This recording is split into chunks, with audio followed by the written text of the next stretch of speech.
You could dance all night at the Grafton, ride the ferry with its original creaking charm, then catch a film at the Futurist, all in one Saturday. That Liverpool? It's gone. And it's not coming back. But today, we're reopening the doors to the shops, streets, and sounds of a city that looked and felt entirely different. From department stores that smelled like Christmas to railways that floated above the docks, these are 15 things you could do in 1977 Liverpool that are now just memories. And trust us, by the end, you'll wish you could walk those streets just one more time. Let's begin. Before streaming and multiplexes, a night at the Futurist on Lime Street was a ritual. With its ornate facade and glowing marquee, it was more than a cinema. It was a local landmark where first dates, family outings, and teenage weekends came to life under flickering reels of film. Inside, the atmosphere felt almost theatrical. You didn't just watch a movie, you felt it. The thick velvet curtains, the creaky seats, the scent of popcorn and old carpets. The Futurist closed in 1982 and was demolished in 2016. And with it, Liverpool lost one of its most beloved screens and the stories that unfolded beneath its roof. Blackler's on Great Charlotte Street wasn't just a store, it was a kingdom, especially during Christmas. Families flocked to see the massive Father Christmas statue towering above the crowds, while parents browsed toys, clothes and gifts in one of Liverpool's busiest department stores. It had everything.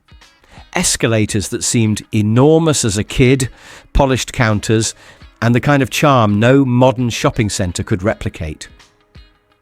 When Blackler's closed in 1988, it marked more than a retail loss. It marked the end of a place where the city came together, especially during the holidays. By the 1970s, St Luke's Church stood as more than a ruined building. It was a living scar. The bomb damage from the 1941 Blitz was still visible, and the city had chosen to leave it that way. There were no velvet ropes or curated tours, just open access to something sacred and broken. Locals walked past it daily, quietly reminded of what had been lost. It was a space that didn't need signs to be understood. Today, it's used for events and performances, still powerful but polished. Back then it was raw, it was real. And it said more in silence than most memorials do with words. Before shopping centres took over, St John's Market was the soul of the city's hustle. Opened in 1822, it was loud, chaotic and utterly alive. But by the early 1970s, the original market had been demolished and a new, modern version was rising in its place. For older generations, the new site never quite recaptured the original's charm. The scent of fresh produce, the shout of traders, the narrow aisles bursting with colour, it all belonged to another time. What was lost wasn't just a building. It was a rhythm of everyday Liverpool that doesn't echo anymore. There was a time when meet you at Lewis's was all you needed to say. This wasn't just a department store on Ranelagh Street. It was a landmark. Grand staircases, shining counters and endless departments made it feel like a palace for everyday people. You could buy a suit, get your shoes polished, grab a bite, and still have time to admire the famous statue of a naked man out front. Lewis's was woven into the city's identity. When it closed in 2010, after over 150 years, it felt like losing a relative. No store since has filled that space, in the skyline or the heart. If you grew up in Liverpool, the Grafton wasn't just a dance hall, it was a rite of passage. Located on West Derby Road, it pulsed with life for generations. Every weekend, crowds lined up in their best outfits, hoping for a dance, a spark, maybe even a love story. The music echoed through its grand ballroom, Motown, disco, pop, and the floor would sway with couples moving in rhythm. It wasn't glamorous, but it was unforgettable. The Grafton closed in 2008, and with it went the magic of an era where strangers became partners with one simple question. Fancy a dance? In the 70s, hopping on a Mersey Rail train meant stepping into a world of rattling carriages, worn leather seats, and windows fogged with condensation. It was noisy, a little grimy, and completely familiar, a daily rhythm for thousands of commuters. You didn't scroll or stream, you stared out the window or chatted to a stranger. Every train had a character of its own. Today's fleet is faster, cleaner, smarter, but also quieter, colder and more distant. We gained efficiency, sure, but we lost a bit of soul along the way. Woolworths on Church Street wasn't just a store, it was a weekly tradition. You'd pop in for pick and mix, grab some stationery, browse records, and maybe even walk out with a new kettle. It was affordable, accessible, and full of surprises. Kids begged to stop there after school. Adults relied on it for last-minute gifts, and during Christmas, it was packed wall to wall with festive chaos. When the chain collapsed in 2008, it felt like the end of an era. Today, the space may be filled, but Woollies' soul is irreplaceable. Tucked in the city centre, the Blue Coat Chambers was Liverpool's oldest building, and in the 1970s it wore its age proudly.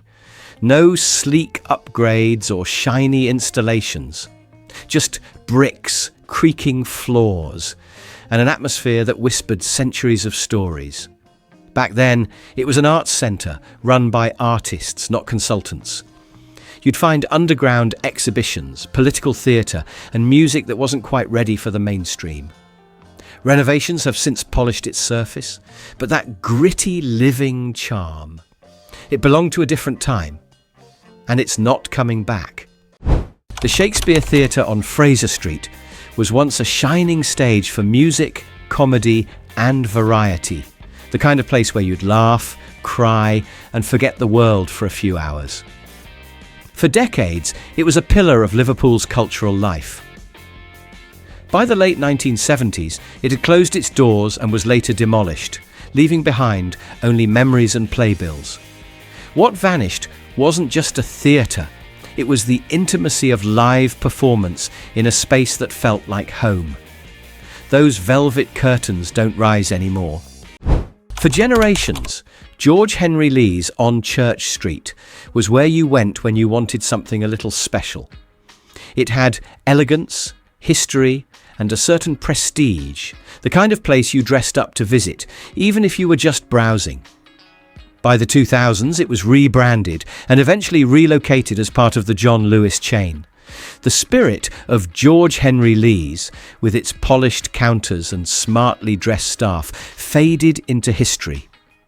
What we lost was class, tradition, and the quiet thrill of shopping in style.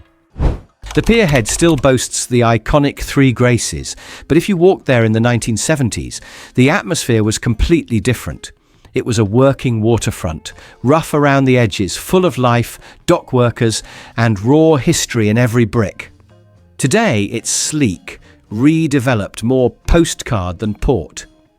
While progress brought beauty, it also erased grit. The original Pierhead wasn't polished. It was proud. It was real. And what we lost was a living link to the city's maritime soul. Long before tribute bands and tourist queues, the original Cavern Club was a dark, sweaty basement vibrating with sound and revolution.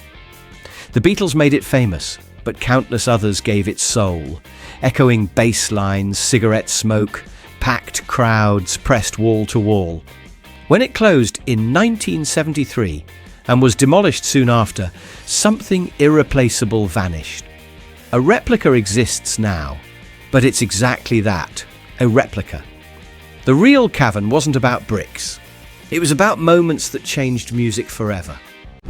Though the Liverpool Overhead Railway stopped running in 1956, its ghost was still alive in the 1970s, in stories told by parents, in photos taped to fridge doors, in the wistful glances at the docks where the tracks once floated.